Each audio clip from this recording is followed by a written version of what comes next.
believe all First Nations in Canada know that they're there, and they always have been.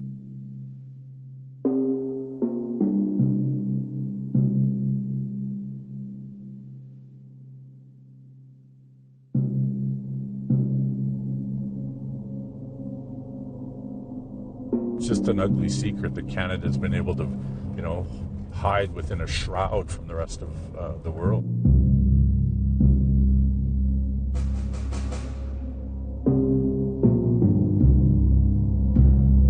He was trained as a combat engineer, so in addition to having firearms training, knowledge of military tactics, he also knew how to, construct and detonate explosives. I think there needs to be a group with litigation authority that's able to do investigations with the force of law. All of us should be putting on the brakes. All reasonable people should be putting on the brakes. Unfortunately, we're in a new dark age of division and hate, and I don't see it stopping anytime soon.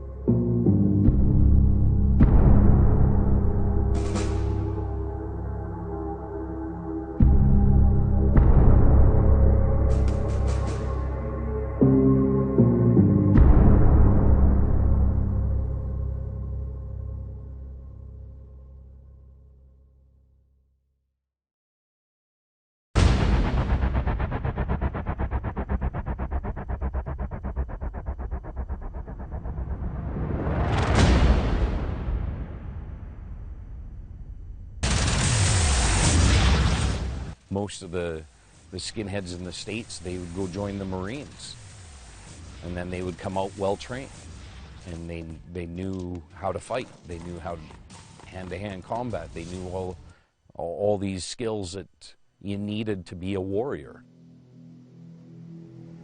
Canada's military has a long tradition steeped in honor. But what about right-wing extremism? Who is paying attention to that? Dr. Barbara Perry said she is. Perry is the director of the Center for Hate, Bias, and Extremism. Yeah, we are hearing more about the engagement of former and active law enforcement and military personnel in some of these groups. And the groups have been very explicit, very blatant on their social media forums about the appeal of including people with those sorts of backgrounds so that they can provide training and leadership and discipline within the groups. They have access to weapons. And so we've seen with 3%ers, for example, how heavily armed they are. So heavily armed, able to use them, trained to use them, and tinged with xenophobia and anti-immigrant sentiment. That's a really dangerous combination. And they actively train in Canada, says Dan Glant, a former Nazi skinhead. The 3% and the Soldiers of Odin have a place where they train in Alberta. They have a place where they train outside of Vernon. They've got together just north of here to training camps up this way as well. And the 3% in the United States are known to include first responders, police officers, Marines, many people like that. In Canada, the claims are there, but I haven't seen anything hard except former military members, so vets, who've got involved with the 3% and the Soldiers of Odin. The Soldiers of Odin and the 3% are known for their anti-immigrant sentiments. Ryan Thorpe is a reporter with the Winnipeg Free Press. He went undercover in an extremist group called The Base. So this story began for me when there was a bunch of white nationalist recruitment posters that were turning up in Winnipeg. I looked into this organization and realized that it was quite serious and quite violent. There were certainly some nerve-wracking moments throughout that process. It was a bit scary, but ultimately we felt that it was the only way to get at the real story here. Thorpe met up with Patrick Matthews, a former Canadian Forces member with specialized training. He was trained as a combat engineer. What's noteworthy about that is that I've spoken to combat engineers throughout my reporting, and they say that explosives work is the bread and butter of the field. So in addition to having firearms training, knowledge of military tactics, he also knew how to, construct and detonate explosives. Important skills for a group seeking far more than curbing immigration. They want to engage in attacks on Western societies. They want to get people who know how to use guns, that know how to use bombs, that can teach the rest of them how they can go about best attacking the state, how they can destabilize things, how they can spark a race war. From the chaos that ensues, they hope to be able to forge a white ethno-state. Matthews was prepared. He was talking about how he could go about derailing a train in Winnipeg. He had talked about violence against anti-fascist activists. You'd think, as someone on the extreme right of the political spectrum, that he'd be supportive of right-wing politicians, but it was the opposite. I remember him telling me explicitly, I want the Liberal Party of Canada to get 5 terms in office. I want them to push multiculturalism down people's throats. I want Black Lives Matters active in every white neighborhood. I want things so bad that white people start picking up guns. When Thorpe published the story, Matthews fled to the United States until he was arrested by the FBI. He faces charges in U.S. federal court. Originally, he was slapped with 2 felony firearm offenses. If convicted on both counts and sentenced to maximum terms in prison, he would face 20 years in U.S. federal prison. And Maryland and Delaware also pressed charges. There's a handful of them there, and if convicted on all counts, he would face an additional 40 years in state prison, so 60 years in total. Matthews is not coming back to Canada anytime soon. But what about other extremists in the military? He's certainly not a one-off. We know there are other folks in the Canadian Armed Forces that have extremist views or connections to hate groups, but Matthews was the only one that I, personally identified. Daniel Gallant says it isn't just the military, though. I've had cops tell me that they seen things the same way I seen them. They just didn't commit violent acts. What about RCMP members in extremist groups? In an emailed statement, the RCMP says, RCMP members are subject to the same laws as all Canadian citizens. In addition, member conduct is guided by the Code of Conduct of the Royal Canadian Mounted Police. The RCMP also isn't saying much about watching these groups. By email, the RCMP says, the RCMP does not investigate movements or ideologies, but will investigate the criminal activity of any individuals who threaten the safety and security of Canadians.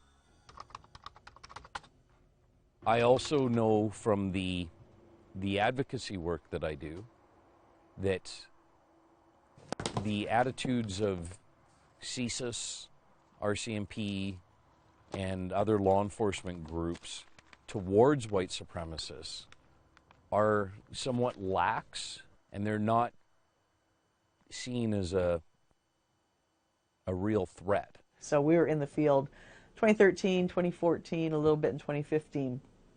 And for the most part, law enforcement were denying that there was any threat associated with the far right. We would go in and ask, what's your perception of far right activity in the area?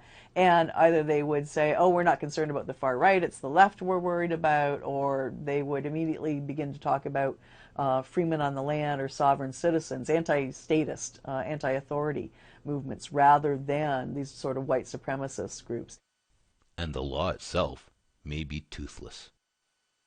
The legislation is limited because most of our legislation is around promotion of hatred. And so, unless you say, I want you to go out and kill all Jews, police aren't going to touch it, law enforcement, because the crowns won't touch it. So it is, sort of a chain. Law enforcement know from experience that the Crown is not interested in pursuing these cases very often because they're really challenging. The burden of proof is really high. And punishment seems minor. The reality is people who are convicted of hate speech don't receive very strong sentences. The law may just be that way because that's how Canada is. We like to say that racism and hate is rejected in Canada, but yet our laws, some of our laws are based on it. And if you look at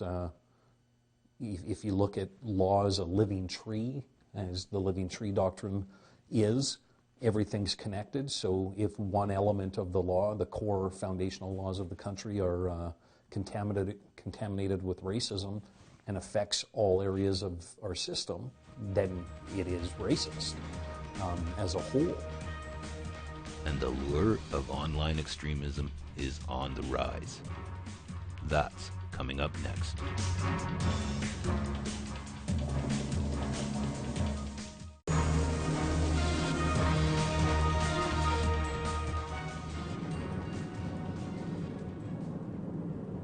We're on our way to the counter-protest to the, I guess it's the white supremacists that are rallying at the city of Vancouver. I believe all First Nations in Canada know that they're there, and they always have been. It's just an ugly secret that Canada's been able to, hide within a shroud from the rest of the world. Racism and violence aren't going away soon. No hate, no fear. Nazis are not welcome here. But some people challenge hate. Like this rally in Vancouver last year. Chief Robert Chamberlain, former Vice President of the Union of BC Indian Chiefs, spoke with APTN. I've been very fortunate to have a very diverse group of friends, that all the religions and faiths speak of acceptance, speak about respect and unity. And yet we're here today because there's a small group of people that want to disrupt that. They want to perpetuate hate. And to me, that's just utterly unacceptable. We're all human beings. We all have grandmothers, grandfathers, mothers, fathers, grandchildren, sons and daughters. And I don't understand how people can view one race as more important than another. It does not make sense to me.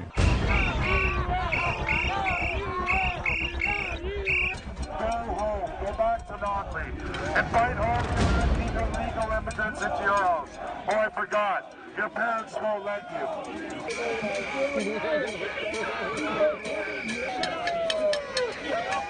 But not everyone on either side of the fence is inclined to go to rallies. A trend noticed by Dr. Barbara Perry of the Center for Hate, Bias and Extremism. We're seeing less offline activity in the last year or so, last maybe 6 or 8 months. There have been fewer demonstrations, fewer rallies, concerts, that sort of thing. So the movement seems to have moved even more to the online space. A lot of what happens online, and it began early. Former skinhead and now lawyer Daniel Gallant remembers those days.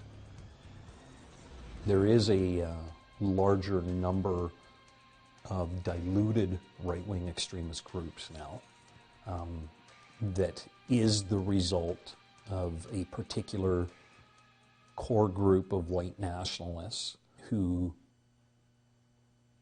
have been online since the internet's inception and had, I remember the dialogue online in 96, 97, that the intention was to get it normalized and in every area of society. That campaign has been successful. Elisa Hadigan was once a member of the white supremacist group, the Heritage Front, and recalls normalizing the language and the look. Before, in the 90s, you would have neo-Nazis and Klansmen were freaks on Jerry Springer. They were the butt of jokes. Now, there's this movement from the boots to the suits. There's the cleaning up of the image, and I was part of that first wave where they taught me how to dress, they taught me to wear my hair down, and they taught me how to wear makeup. And I was the first wave of using women and using girls and using polished guys without the swastika neck tattoos, you know, to start having a conversation with people who don't have the guards up. Many people say it's free speech. That's the scary thing, is that every kind of horrible, xenophobic, bigoted, racist comment now is being shielded by this free speech banner. Dr. Barbara Perry sees hate being promoted. You have very thick and visible lines around hate speech, and much of what we hear in these sorts of hate speech rallies, I think, crosses that line, and but they're not held accountable. If you look online, even you know, some of the rhetoric there, you know, some of the shots, the screenshots that I have, you know, calling for the elimination of particular communities. That's promoting hatred. That's promoting you know, action against particular groups. Hadigan says extremists will bring their views into a more moderate conversation. Unfortunately, we live in a overtly polite society in which we don't want to have those conversations. And so what's happened is the neo-Nazis, the far right, have kind of co-opted this whole conversation under the guise of free speech. Ryan Scrivens has a PhD in criminology and is a research associate at the International Cybercrime Research Center at Simon Fraser University. He examines how terrorists and extremists use the internet. He says it's one thing to hold extreme views and another to act on them. I'd argue that it's okay if people have radical views. It's okay if people are extreme right or extreme left in their views.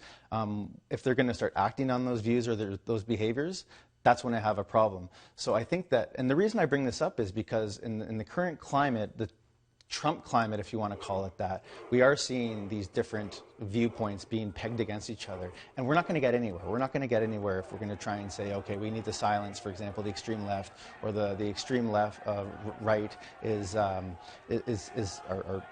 are nothing more than haters. The lack of action against extremism makes it hard to keep it from leading to violence.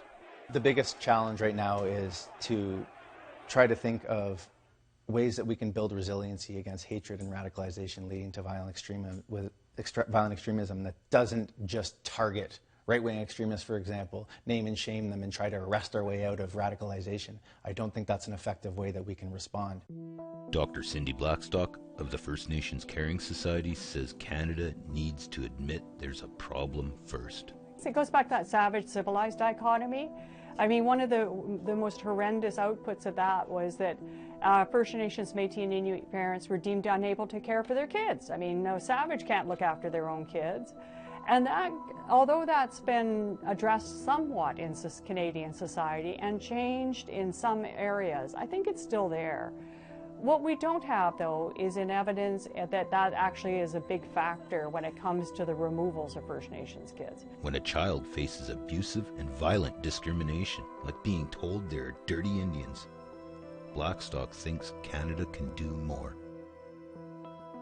In the U.S. government, there's a particular section of the Department of Justice that looks at hate crimes and civil rights abuses, and they do investigations on that. I actually think we need something like that in Canada to hold those individuals accountable for their conduct, and also to hold these groups that are emerging that are intolerant, and in some cases, hold the government of Canada accountable itself. I think there needs to be a group with litigation authority that's able to do investigations with the force of law to be able to bridle some of this, because the harms that happen to kids, like always wondering if they're dirty, like you're just going home and thinking about that. Like, and an adult said that to a child and then probably feels very righteous about having done it. If that's where our society is going, all of us should be putting on the brakes. All reasonable people should be putting on the brakes. Never thought of that. She says colonialism sets the stage for discrimination. The colonialism is really about the savage and civilized dichotomy, where all First Peoples were written off as being savages, and The non-Indigenous Europeans primarily proclaim themselves to be civilized. We see Canada saying, oh, we're going to pay compensation, but we want to get it right, as if what we're suggesting as the Caring Society and AFN is wrong, right? When they are the perpetrator of the harm. Claiming this idea that they still get to call the shots when it comes to compensation and how that will be filled out. We still see that dichotomy today.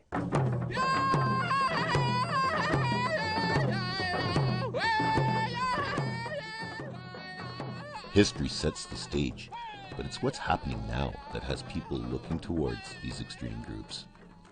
So that's why I think we see perhaps a considerable amount of activity in Alberta, for example, where there's real anxiety. And I think, the other Western provinces around the energy sector, around the resource sector.